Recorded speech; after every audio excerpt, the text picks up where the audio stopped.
चल रहा है उससे। मेरा ये कहना है कि हम इसको पूरे जो इलेक्शन कमीशन का जो फैसला है, निश्चित रूप से वो गृह मंत्रालय और सिक्योरिटी एजेंसीज के साथ या हेल्थ कंसर्न्स को देखते हुए ही किया गया होगा। इसको हम तीन चार तरीके से देख सकते हैं। एक तो तरीका ये है देखने का, जो कहा जा रहा है कि बीजेपी की सभाओं में लोग कम आ रहे थे, और प्रियंका की और अखिलेश की सभाओं में भीड़ उमड़ रही थी, इसलिए ये पूरा का पूरा मामला किया गया। पर आप ही कह रहे हैं कि 95% घरों में वो लोग डोर टू डोर पहुंच चुके हैं, तो फिर ये उसका आर्गुमेंट को निगेट करता है, कॉन्ट्राडिक्ट करता है कि हमको तो रैली की जरूरत ही नहीं है, हम रैली कर रहे हैं केवल मनोरंजन के लिए कर रहे हैं। दूसरा तरीका यह है कि ये नोटबंदी का नया रूप है। पिछले चुनाव के दौरान नोटबंदी की थी जिससे कि आपके पास रिसोर्सेस जो हैं, वित्तीय रिसोर्सेस खत्म हो जाएं। ये जो है आपके पास बोलने के रिसोर्सेस खत्म कर दिए गए हैं। आप लाखों लोगों के साथ एक साथ पहुंच सकें, वो आपका खत्म कर दिया गया है। मतलब ये भी एक तरह की नोटबंदी है। मतलब निश्चित रूप से ये एक चीज है जो कोरोना की लहर बंगाल के चुनाव के दौरान भी थी और काफी ज्यादा डोमिनेंट थी। उस दौरान, बंगाल के चुनाव के दौरान या पिछले दिनों उपचुनाव हुए उस दौरान, इलेक्शन कमीशन ने इस तरह का कोई फैसला नहीं लिया। जबकि ये जो वेरिएंट है कोरोना का, डेल्टा, ये कम खतरनाक है। आपने जबरदस्त खतरनाक वेरिएंट के समय, कुंभ के समय, बंगाल चुनाव के समय और तमाम राज्यों के चुनाव के समय, केरल में भी उस समय चुनाव हुए, तमाम जगह हुए, आपने इस चीज का प्रयोग नहीं किया। तो हमको आपकी नीयत पर शक होता है। आपका कदम बहुत अच्छा है, और वो इसलिए अच्छा है कि जो इंडिपेंडेंट कैंडिडेट्स मैदान में आते हैं, छोटी छोटी पार्टियां आती हैं, जो करप्शन होता है, जो क्राउड आता है, जो चुनावी खर्च बढ़ता है, जो आम आदमी की बर्दाश्त के बाहर है, छोटी पार्टियों की बर्दाश्त के बाहर है, जो सिक्योरिटी कंसर्न्स होते हैं, जैसा पंजाब में अभी हुआ, भटिंडा में हुआ, उस तरह के कंसर्न सारे खत्म हो जाएंगे कि प्रधानमंत्री को अब कहीं नहीं जाना है, और वो किसी को धन्यवाद नहीं देना है कि अधिकारियों से कहें कि योगी जी को धन्यवाद दीजिए कि हम अपनी जान बचाकर दिल्ली जा रहे हैं। सिक्योरिटी के कंसर्न्स, चुनावी खर्चे सारे, और सबसे बड़ी बात यह है जो कोविड के कारण जो इन्फेक्शन की जो जिस तरफ राजेश ने ध्यान दिलाया कि वो बहाना एक खत्म हो जाए कि इसके कारण चुनाव स्थगित कर दिए जाएं, और कम्युनल वायलेंस, जो ओवैसी टाइप जो भाषण होते हैं या हरिद्वार की धर्म संसद टाइप जो मंचों से जो ललकारा जाता है, एक ये है कि डिजिटली जो कह रहे हैं, ये तो डिजिटल के बड़े ज्ञाता हैं राजेश की, नेट वो एड्रेस करेंगे, तो एड्रेस करेंगे तो मुझे भीड़ में तो बस में बिठा के आप जबरदस्ती भी ला सकते हैं और मैं पैसे के लिए भी आ सकता हूं। डिजिटली तो सुनना नहीं सुनना मेरी मर्जी है, मैं तो कभी सुनता नहीं हूं प्रधानमंत्री क्या राष्ट्र के नाम संदेश दे रहे हैं, या उनके मन की बात भी मैं नहीं सुनता हूं।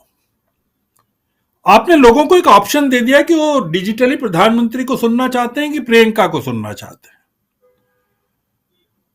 और अधिकारियों को मुक्त कर दिया बंधन से कि हजारों लाखों लोगों को लेके आना है, और विधायकों को मुक्त कर दिया कि आपको भीड़ जुटाना है।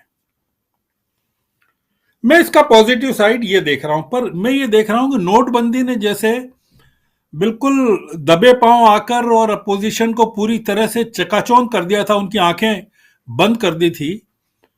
ये वैसे ही कुछ मामला है कि आपने ये सोए पड़े हैं, जैसा ये राजेश कह रहे हैं कि अखिलेश ने क्या किया 25 साल में, या प्रियंका आप कह रही हैं कि डिजिटली हमको करना पड़ेगा। तो नरेंद्र मोदी तो अगर डिजिटल के बारे में सोच रहे थे तो उन्होंने तो बहुत पहले सोच लिया होगा। नरेंद्र मोदी तो साल 2 साल 3 साल पहले सोचते हैं चीजों को क्या करना चाहिए। 2024 के बारे में उनकी पूरी स्कीम अभी तक बन चुकी होगी। तो ये इसमें इसमें अपोजिशन का, पर अपोजिशन इसमें एक काम कर सकती है।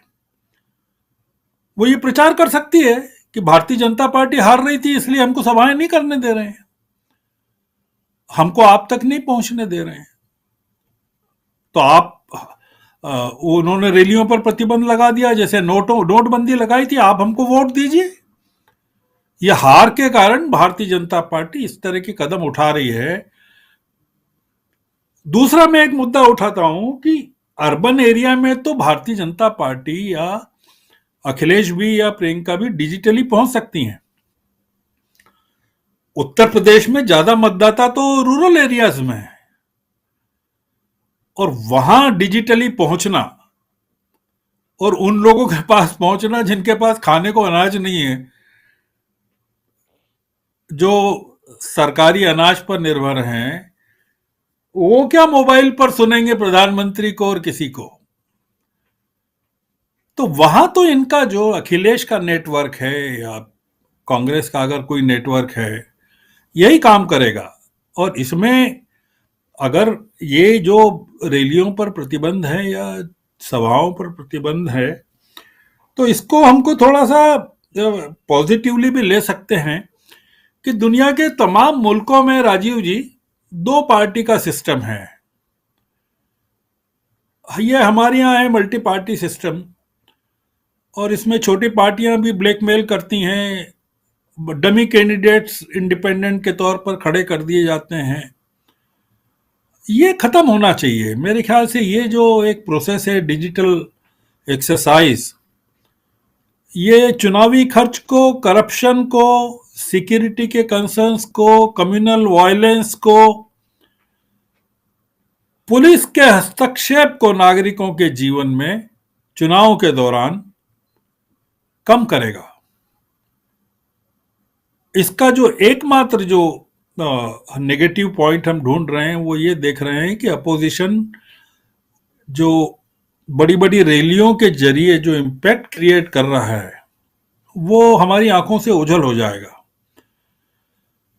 तो वो तो पंजाब में भी ओझल हो जाएगा जहां की कांग्रेस हुकूमत में है, और लोकसभा में कांग्रेस के जितने 52 लोग हैं उसमें सबसे ज्यादा पंजाब से हैं। तो इसलिए अगर पंजाब में कांग्रेस को उसका फायदा मिलना है तो हो सकता है उत्तर प्रदेश में थोड़ा फायदा बीजेपी को मिल जाए, पर ज्यादा नहीं मिलेगा, क्योंकि पंजाब में एंटी इनकम्बेंसी नहीं है। वो तो पीएम ने सिक्योरिटी का कंसर्न खड़ा करके की थी कोशिश, कथित तौर पर, इसलिए कि वो अभी पुष्टि नहीं हुई है कि पीएम ने ऐसा कहा कि नहीं कहा, पर पंजाब में नहीं है, उत्तर प्रदेश में जबरदस्त है। और एक चीज और है कि डिजिटल होने से हो सकता है बहुत नुकसान हो जाए बीजेपी को। आप ये भी समझ लीजिए, जो जो नोटबंदी का जो फायदा था बीजेपी को, वो वाचाबंदी के कारण नुकसान में बदल सकता है, क्योंकि जो कम्युनल वायलेंस या अपनी भाषा योगी जी इस समय चचा जान और अब्बा जान कर रहे हैं, और जो हरिद्वार में धर्म संसदें हो रही हैं, वो तो होंगी नहीं अब।